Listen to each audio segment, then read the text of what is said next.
Well, hello, everybody. Welcome back again to another episode of You Haven't Seen That Podcast. I'm Isaac. I'm Elva. And this is a show where we cover movies on the growing list of films that has people asking us the question, You haven't seen that? Intermission edition. I thought she was going to do the pow pow pow. No, I'm not going to do no pow pow pow. I got told not to do no pow pow pow. That's why we have the button. But I know, it's so weird that I felt like it's still... You know what? Go ahead and do the pow pow pow. Pow pow pow. I'll add it in. I'll allow it. Thank you for joining us, everybody. And if you're listening to this in the future, we live stream this on TikTok for now. Alva, tell them where the people can find us on social media. Yeah, you can find us at YHST Pod on Instagram and TikTok. Mm-hmm. And there, we post stuff in the stories, whatever is happening in the news, so you're kept current about things that are going on. You don't have to wait for us to stream, which we usually stream on Sundays, but join us anyways, and you can follow us our stories, hit the smash the bell and stuff, and subscribe and like and follow so that you can keep up to date when we're actually going to do some of these lives. And if TikTok actually does finally ultimately go away, then Instagram, we're looking at you for some live streams. But for now, we're here doing it at the Hypertech Studio. If you're live streaming, you'll see that we have a different background. This is kind of fun. This is new. The last two times that we actually did it live, we did it in the studio last couple of times. We did it with a guest. And so maybe it wasn't like the most optimum visual setup, but we worked with what we had. Ultimately, it was still a lot of fun. Those are some of my favorite episodes. Yeah. A lot of fun. Go back and listen to, the Gladiator 2 episode. We had our friend Eric on, and he was talking about his mobile bartending business called Little Wins. Big Spirits. Bingo. _ on Instagram, I think, just for now. And then we also had our friend Mel and my sister on when we were doing Hollywood. Those are some of my favorite episodes. Good guess. We'll definitely have them on again. But for now, let's keep you abreast of what's going on in Hollywood. Actually, before we do that, just a little quick reminder that if you are following us and you like what we're doing, please help support us. You can do that on Venmo at YHST Pod. So everything's at YHST Pod. It's easy to find. Same thing for YouTube. Let's get some of that momentum going. Appreciate you, people. Love you. Mean it. But first, let's keep you on top of what's going on in Hollywood with something that we simply are just calling, YHST News.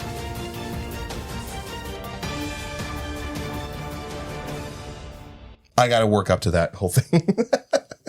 All right. So, first off, Beyond the Spider-Verse is delayed once again with the release from 2024 all the way back to now 2029. This better be freaking good because I love those two previous movies and it's got to be good. Has to be good. I'm going to be really mad if it isn't.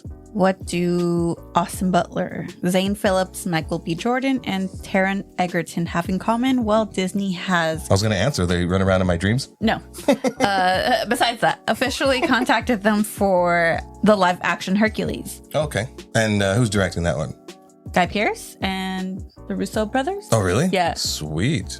And let's see. Director Richard Donner confirms that Mel Gibson and Danny Glover will return for the fifth and final Lethal Weapon. They really are getting too old for this shit. And then after some Oscar controversies, the Academy may ask for AI disclosure. Yeah, we covered two of those AI things. One with The Brutalist, as far as like the accents and some art stuff. And then Amelia Perez with a lot of the singing. So, want.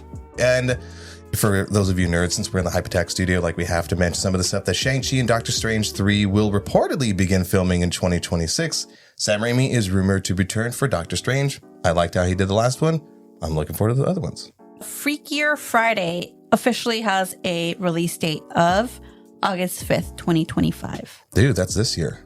Yeah, this summer. Is the present. And since we're talking about this guy, Ke Quan had his hands and footprints recently immortalized in cement at the TCL Chinese Theater, reunited with his fellow Goonie castmates because they are doing a Goonies sequel. Again, I'm always apprehensive of all these sequels after 30 or 40 years, but I love him. Going back to more Oscar news, Carla Sofia Gascon has been removed from Emilia Perez's Oscar campaign due to controversial social media posts. Get in the boot. Back in the Marvel Studio stuff. Marvel Studio President Kevin Feige is considering bringing back Jonathan Majors to play Kang again, but only, quote, to wrap up loose ends and close a character's story. Let's pray to Marvel Jesus and hope that it comes to fruition and gives us that finish that we all so tantalizingly desire. Wow. Go ahead. Ethan Embry is to join the cast of Scream 7. Our 90s and early 2000s is coming back to us. Yeah. Final Destination Bloodline trailer recently dropped, and it's confirmed to be one of Tony Todd's final roles. The real question is, will this franchise ever die? I don't think so. Devil in the White City movie revived at 20th Century, mentioning Leonardo DiCaprio and Martin Scorsese eyeing to a reunion. And continuing with my news of death, Carrie Fisher's beloved companion, Frenchie, passed away at the age of 12. R.I.P. Gary Fisher. Aw. And lastly, oh no, you have yours, I right? have it. Sorry. Don't steal that from me. How dare you? I got a little caffeinated. Judge threatens to move up Justin Baldoni and Blake Lively trial due to legal matters continuing to be litigated by the press. God. Give me all that tea, Yeah, though. Elva's going to continue to keep us posted and keep an eye on our stories and stuff. And lastly, it's been brought to my attention that since Disney owns Fox and Fox owns Aliens, the Alien Queen is our newest Disney princess. Nice. There She's you go. my favorite. Consider yourself informed.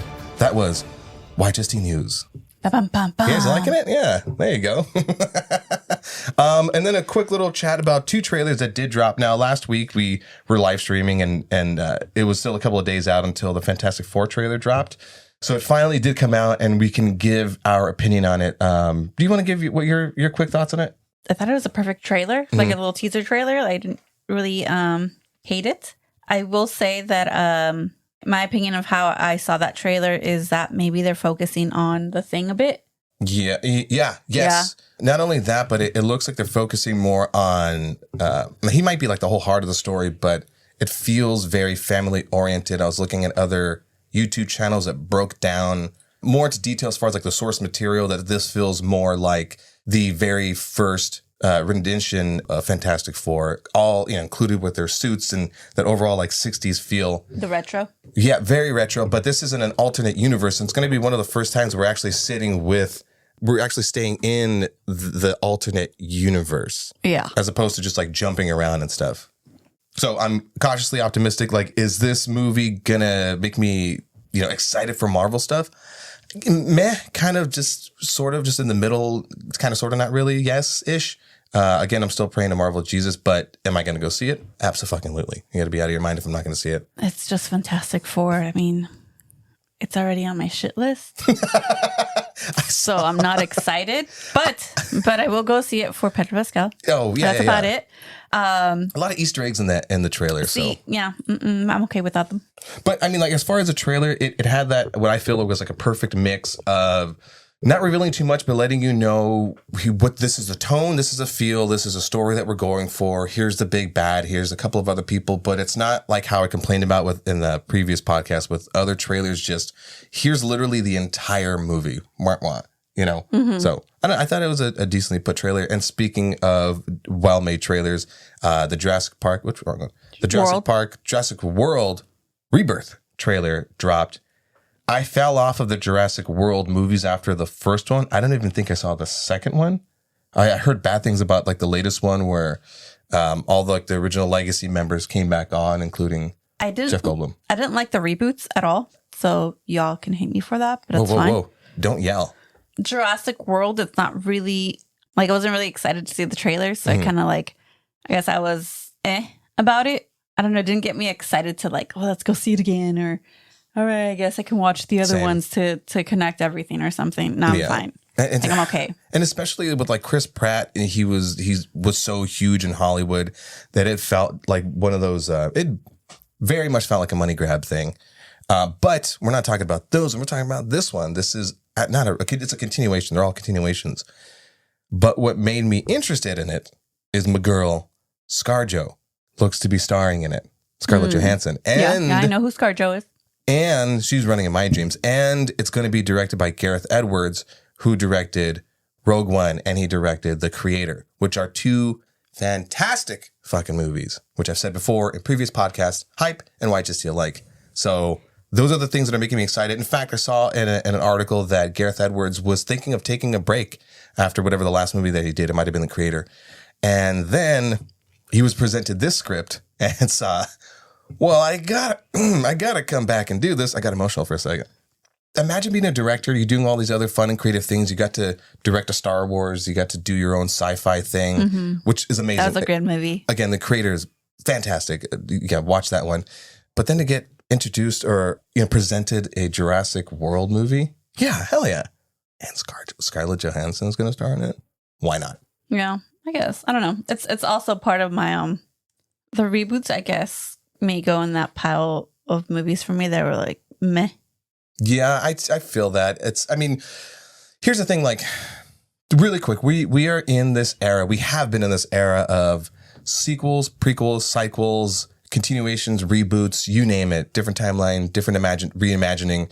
And so there have been enough of them that sucked ass so much that it's discouraging to then watch another reboot and all the aforementioned. Yeah. So when somebody that I like is either directing it or starring in it or writing it, then that kind of makes my ears perk up and I might excitedly go watch it. But because we do what we do, ultimately, we're going to watch the things. Mm-hmm. You are so full of information today. I don't have much to say about the Jurassic World as it is. There you go. All right. That's it for that. We have two movies we're going to talk about. One is Love Hurts and the other is... RealPain. Yeah. So we're going to start off with Love Hurts. It's starring Ki-Hye Kwan as an ex hitman guy, ex like mob dude, gangster dude. Yeah. Right? Like the kill guy. Yeah. And he is a successful realtor and his past catches up with him. I love Ki-Hye Kwan. He was amazing as Obi in Loki. He was like the sort of guy behind the desk, the tech guy. And then he was in Everything, Everywhere, All at Once. And that movie is amazing. And so this is a first movie that he's actually starring in. That's true. If you're not familiar with Ki-Hye Kwan, he was Short Round back in the Indiana Jones days. He was Data in The Goonies. And when he was presented this script, he thought, I'm going to be a lead. I don't see myself. He's a very, very humble man. And he didn't see himself being the lead. And so he talked with his good old pal, Steven Spielberg. Mm-hmm. And it was like, I don't think I could do this. And Steven Spielberg, put a reassuring hand on his shoulder and said, Key, you can do this. Is that exactly how it was? Yeah. The whole rubbing of the face. Here you go. Hold on. Get both cheeks. But I'm glad that he did, because I think he was perfectly fine in this movie. He was the heart in this action-packed kung fu love story. Oh my God, the kung fu, some of the actors that were picked for this, I'm just like, okay, I can go ahead and watch this movie and leave in a way like my mind will be focused on this movie, and I know I'm gonna get a good laugh out of it. It's a popcorn movie. Yeah. To say that's the best I can say about this is that it's a popcorn movie. As far as story goes, there's not this like big driving force, like, oh my gosh, here's a twist and turns. Mm-hmm. I feel like ultimately it's a fun watch where you're in it for the kung fu and all the actions. Like, it felt like a callback to some of those late 90s, early 2000 kung fu movies that we kind of like forgotten about, because once John Wick came around, everything had to be grounded. This is forgets all that and just allows you to have fun with it. The fight scenes are really fun. I think they're pretty impressive. I think he carried himself well. And there were some really interesting like camera movements and camera angles. Yeah. Like some zooms, some like zoom outs. But like there is one where it happened and I felt like they were spinning at the same time as and I was just like, okay, it makes me feel like I'm this person right now. Like this person who just like got thrown across the room. Oh yeah, there was like a POV thing. I haven't seen that in a fight film. But I kind of liked it. I was really in it for the fighting, and the story was there enough to go, okay, we know why you're watching this. Let's get to the next fight scene. And the next one, and the next one. Now, as far as like some of those scenes being relatively unique and some of the camera angles and stuff and those choices being unique, there were other moments where I felt like they did it, and then they kind of like abandoned it here and there. And I wanted that to continue. But the comedy hit, I think like 50-60% of the time. Because I always get like a chuckle or like a something. Of course, there are some parts where the comedy hit a little bit more. Yeah. But other than that, like I think comedy wise, or those jokes that were in there, they hit. Yeah, I had a good laugh. It was an enjoyable movie. There's the love interest played by Ariana DeBose. She plays a character called Rose that he actually, I don't want to spoil anything, but he helps her out in certain ways, and she comes back. I didn't believe her character. That was the other thing. Everyone else's performances were like, okay. Like they managed, thanks to the script and thanks to how it was shot, like it elevated their performances as opposed to the other way around where someone's performance is supposed to elevate the script. And so they were okay. Like Marshawn Lynch played like a henchman, and this guy who I knew I recognized him before, Mustafa Shakir. Oh God, his eyes. Amazing. He's a stunning, striking dude. He played a character called the Raven. And the movie quickly gets into some of the action, so you're not having to wait around for it long. And with that introduction of that character called the Raven, it sets up how this world is. Yeah. It's not exactly that John Wick world, but yet everyone has like their unique weapons. Everyone has like a backstory. They're not just like henchman number 1, henchman number 2. Yeah. Also, he can play, if they do make a live action Princess and the Frog, he can do the Shadow Man. Oh, that's racist. No, I'm kidding. I'm totally kidding. I'm done with this part. No, I agree with you. I agree with you because we had a full discussion about that earlier. I just was like, I hope she brings it up because I'm going to throw her under the bus. I'm done. It's not paying me enough. Let's go. The microphone. I'm going to take my stuff. But all of that aside, a kind of whatever storyline, fun action scenes, very funny and interesting, unique characters and weaponry. The thing that stood out the most was Ke Kwan's performance as an ex-gangster guy, whatever, turned nice guy realtor. I believed him as this humble realtor who shows so much humility. And in fact, one of like the few opening lines in the movie is he's talking to somebody who's like kind of depressed or whatever as he's, spreading love and cheer around the office. And he says, if what you do is meaningful, then that gives you meaning. And I was like, damn, that's the message to take out of this whole thing. Not every movie, including an action film, has to have a message, but that line hit me really hard. One moment in the whole thing, that's that, but it was very sweet. And he was able to deliver that, as well as being able to execute and to deliver this whole nice guy persona. But yet when he had to turn on the action, to turn on the anger, I was like, God damn, Key, I believe that too. Yeah, I was like, please don't hit me. Hit him. He did look terrible with the mustache though. Yeah. But I would easily say go ahead and watch this. It's a slow season right now. If you have time to go see it in the movie theaters. Do a date night. It's fun. Yeah. It's February. Date night. Go for it. I think it's a decent enough Valentine's Day date movie. Yeah. It is Valentine's Day. It's set up for a Valentine's Day movie. So something for everybody. But when we walked out of it, I was like, that was a fun movie. I don't think that people need to go see it in theaters, even though it's an action film and there is something that lends to it if you watch it in IMAX or Dolby. But I think you could still just see it at home. You could also stream it whenever it streams. So that's like the fun, lighthearted movie. And then we saw A Real Pain in My Tuchus from you. In my heart and in my soul.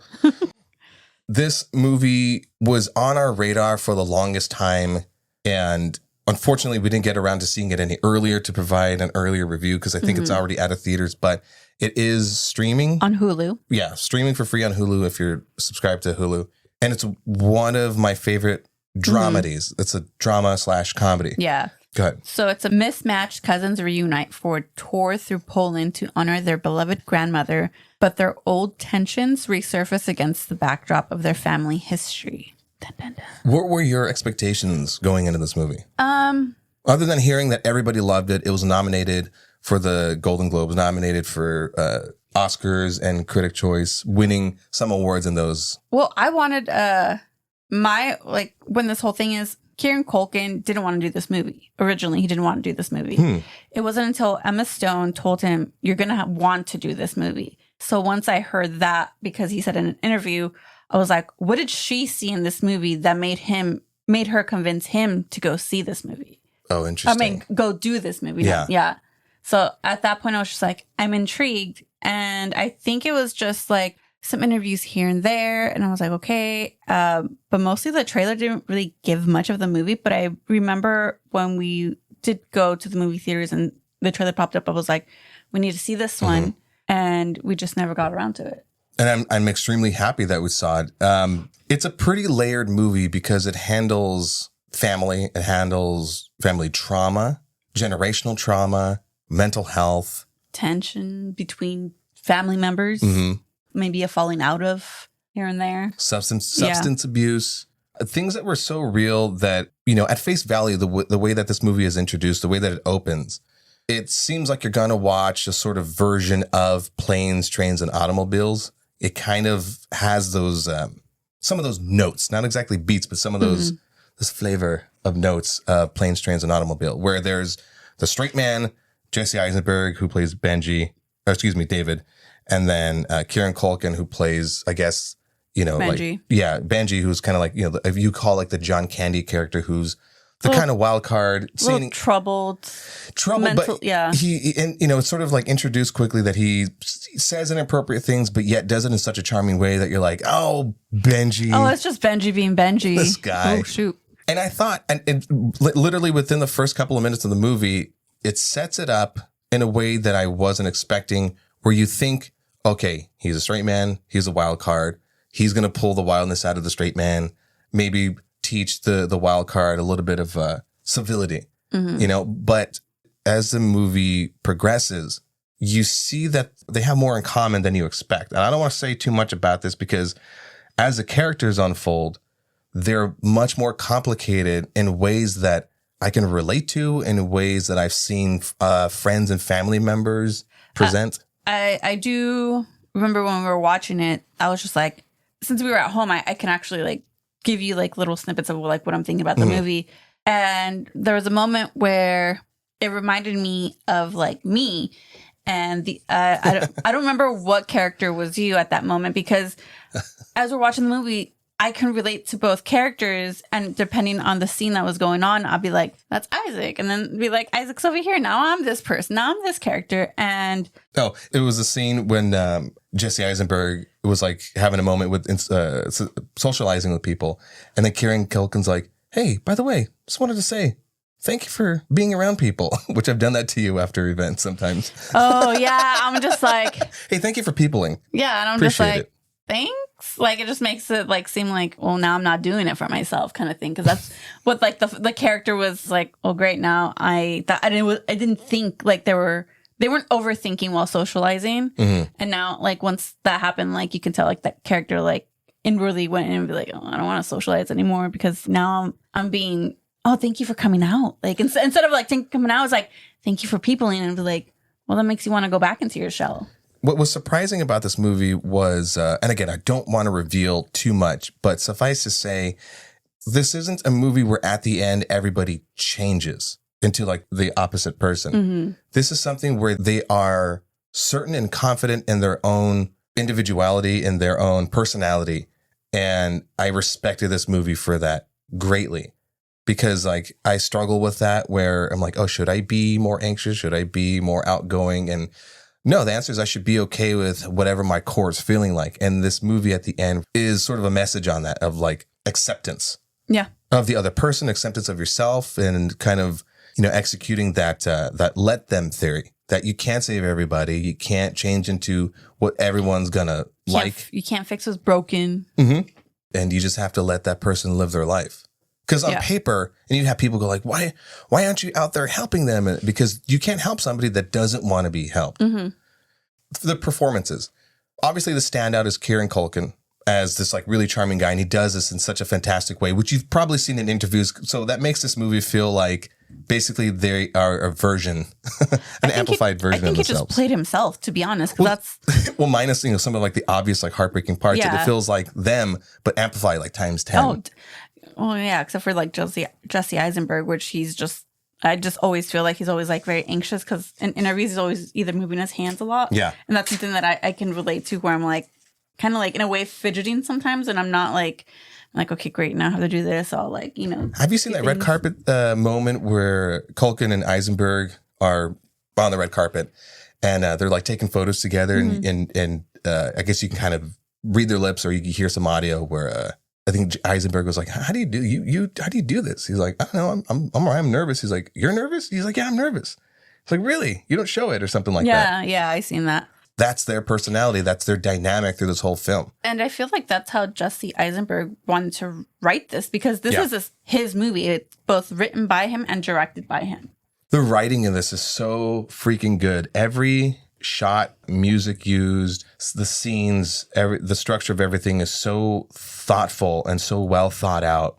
I mean, I was even noting some of the stuff like, oh, wow, now I see why there's this one moment where they introduce themselves to their tour group.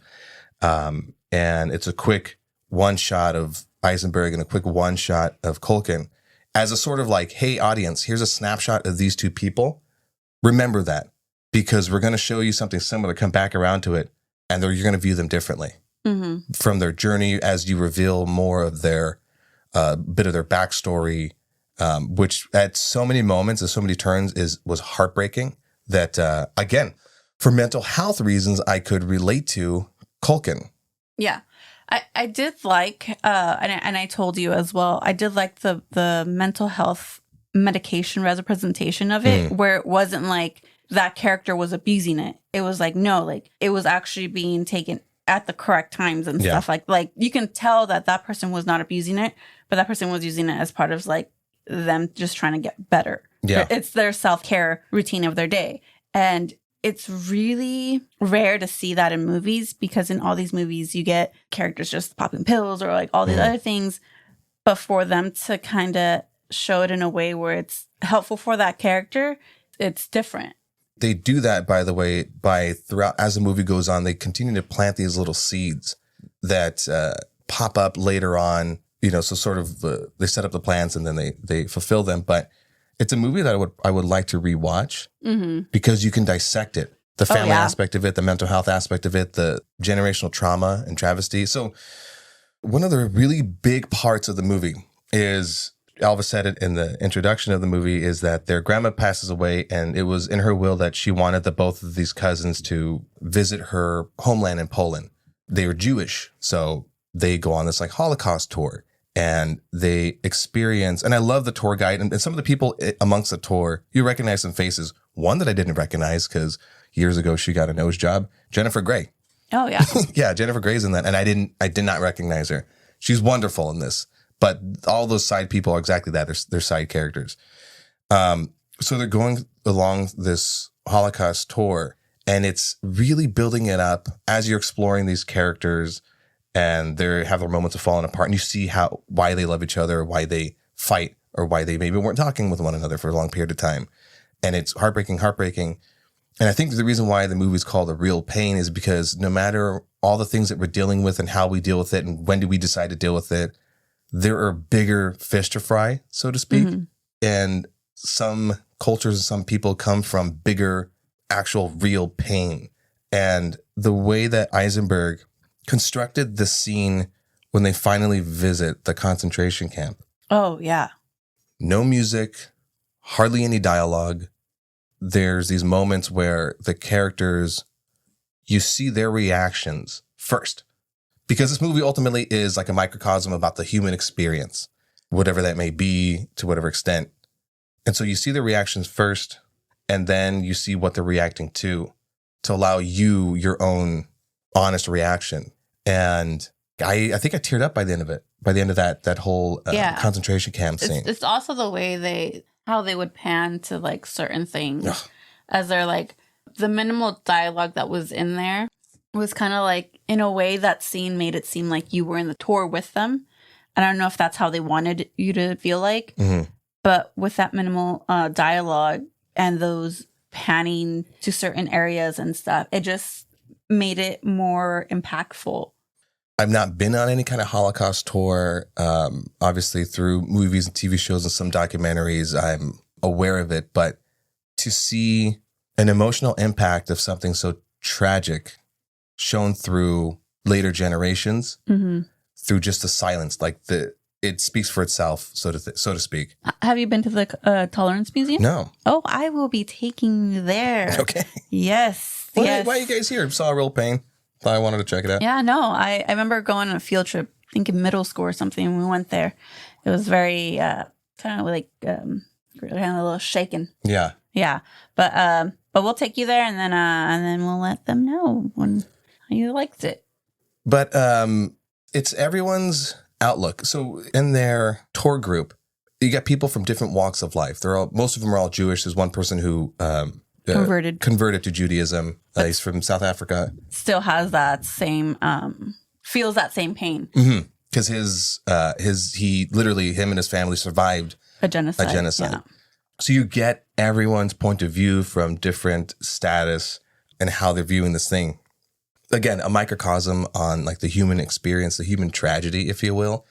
And then the thing to add into that is the mental health aspect shown through Kieran Culkin's character and his moments of breakdown and his moments of like being fine. And how I was like looking at that and looking at Alva, I was like, dude, that's me. I've had moments where everything's perfectly fine. You say the wrong thing and my brain goes haywire. And it's not subtle at all in the movie. It's shown.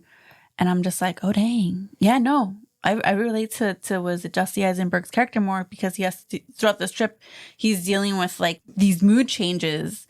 And I'm just like, no, like, and he's like adjusting as much as he could. And I know I can adjust as much as I can whenever those moments arise. And it just kind of made me like the movie more. This movie it served as a reminder. Part of this movie, one of the components of it is that it served as a reminder that we all go through something.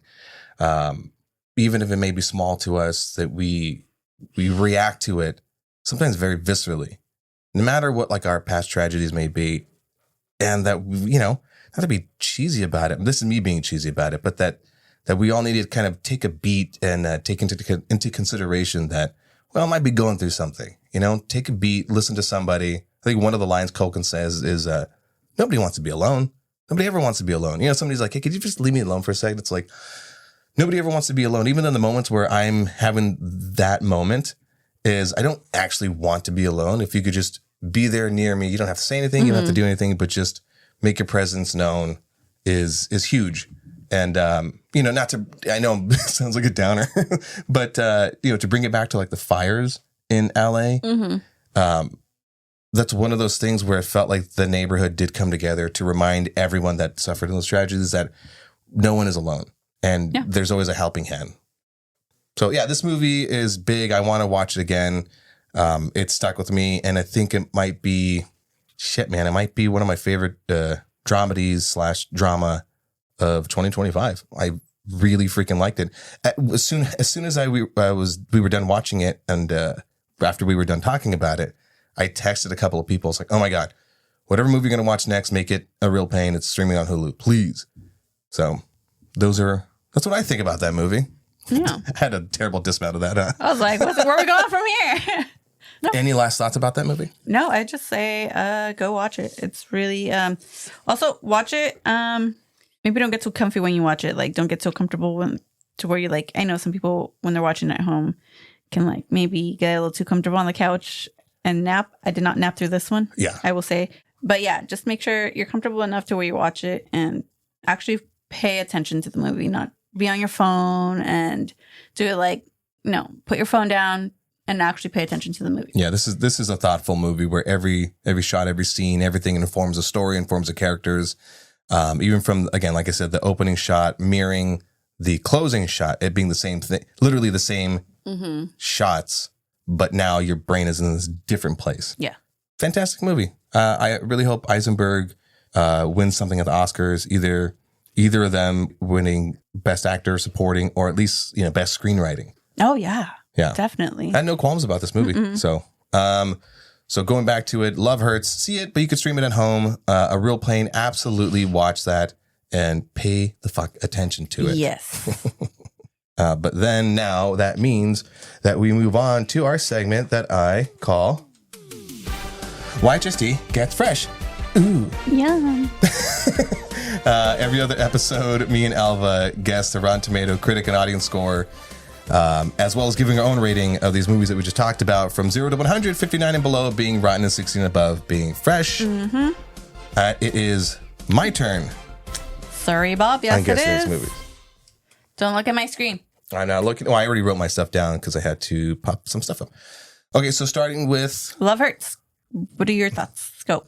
So starting with Love Hurts, I personally give it a 75. I know it had a lot of its problems, and I imagine that critics are going to probably think lesser about that movie. So this is probably just me loving K.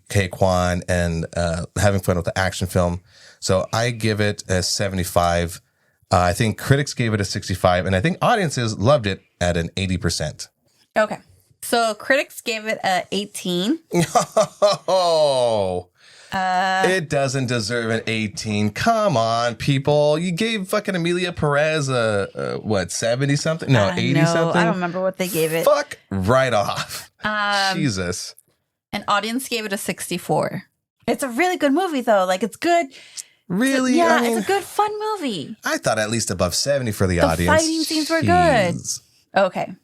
A Real Pain. What do you give that? A Real Pain. I give that movie a 93%. I think that the critics gave it a 95%. I think the audience enjoyed it at a 90%. Critics gave it a 96. An audience gave it an 81. Fucking audience, dude. Because okay, so here's the because mental health is very taboo. So some audience people do not like getting into the realness of it. You know what? I have to start adding into my intro for Why HSD Gets Fresh that I don't really put a lot of actual weight to the reviews themselves. We just like to have this fun game where we shit on them. But so don't ever think I'm actually giving credit to like, oh, wow, they give it a 9.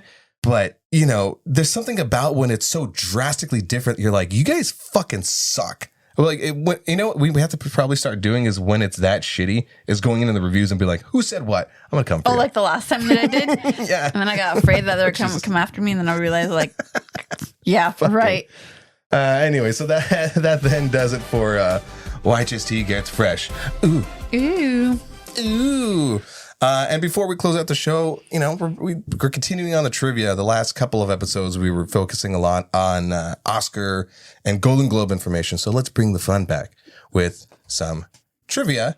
And Alva is in the hot seat for our YHST trivia, and usually our trivia is inspired by things that are happening with either the movies or in Hollywood news. But this one, it popped up on my thread, and I thought it'd be fun to quiz Alva. I'm gonna fail, and that's fine with it. So, okie dokie, don't cheat. Okay, so I don't like the term nepo baby, but this is a math game essentially where you have to guess, and you can pull up the stream. Okay. So, because I got some visual stuff. So, okay, cool. Basically, it's math. It's which actors made this other actor. Okay. Show me the visuals. Go for it. So, starting off with Maya Hawke. What two actors made Maya Hawke? Ethan Hawke and, oh my God, Uma Thurman. That's an easy one, though. I know. I set it up this way. Okay. To start off easy, build your confidence up. All right. And then we're going to fucking shame her. So. Okay, audience, this is the only time I get one right. Yeah. So there you go. Uma Thurman and Ethan Hawke. She's such a good mix of the two, by the way. They're stunning people. All three of them. All right. Up next, Maude Apatow. Judd Apatow. Uh-huh. And, oh my God. This is why I put this one on there. Because we always forget her fucking name. Is there a way that I can get a hint? No. 40-Year-Old Virgin, our first movie that we covered, we gave her a lot of props. Lisa. No, it's not Lisa. No, it's crap. Can I get a picture of her at least? 3, 2, I give up. 1. That is Judd Leslie Apatow Mann. and Leslie Mann. Yeah. Sorry, doesn't count. No, you still but get the I still buzzer got it. Counts for my self-esteem.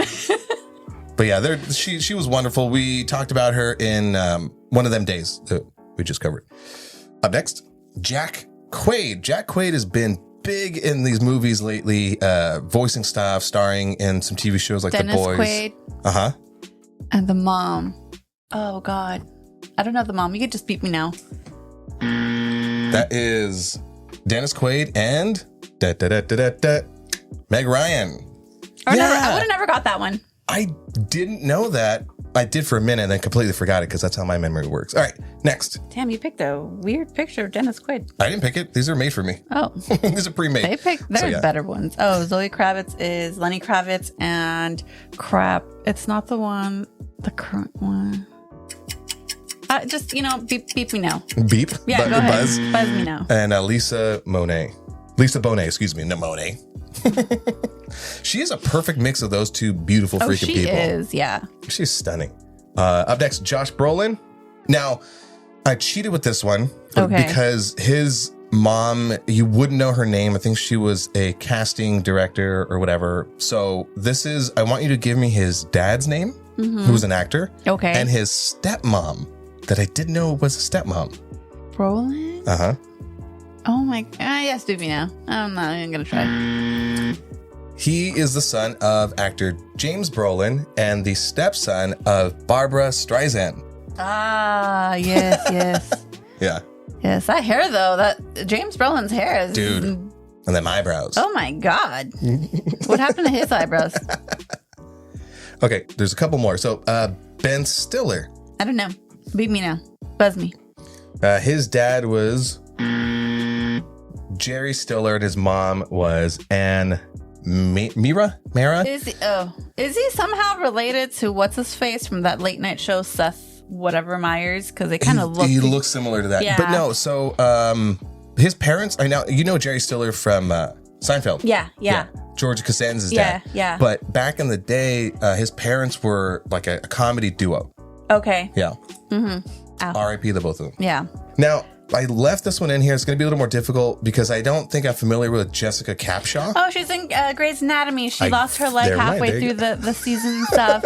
Airplane thing, very traumatic. Then she's like a pediatrician in there. Yeah.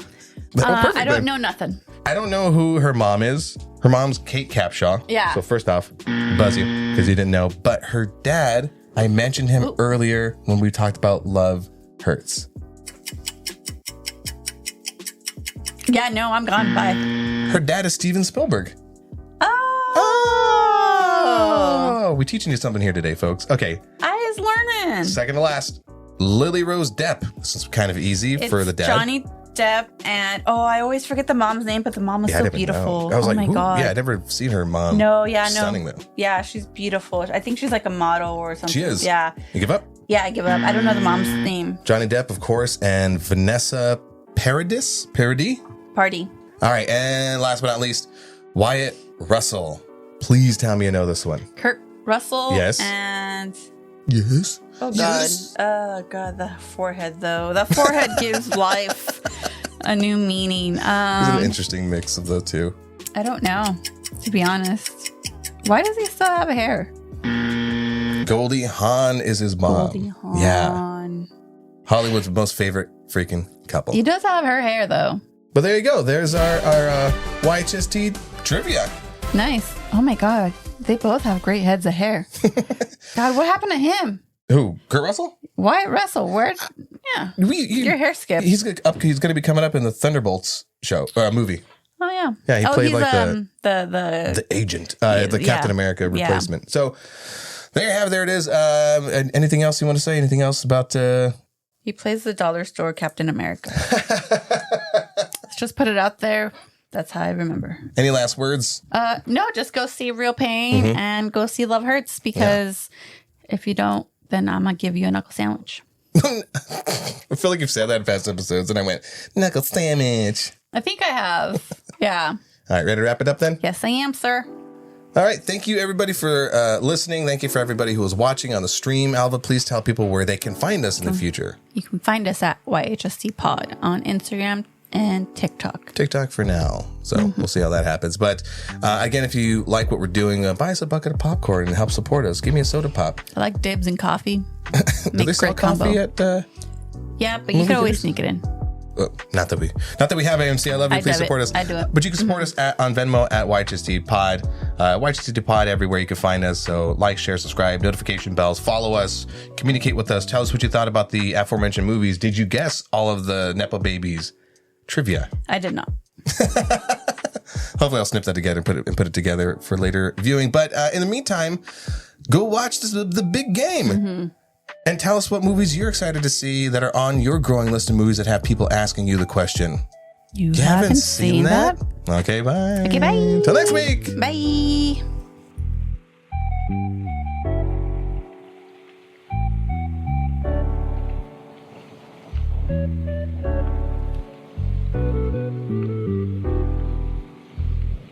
Thank you.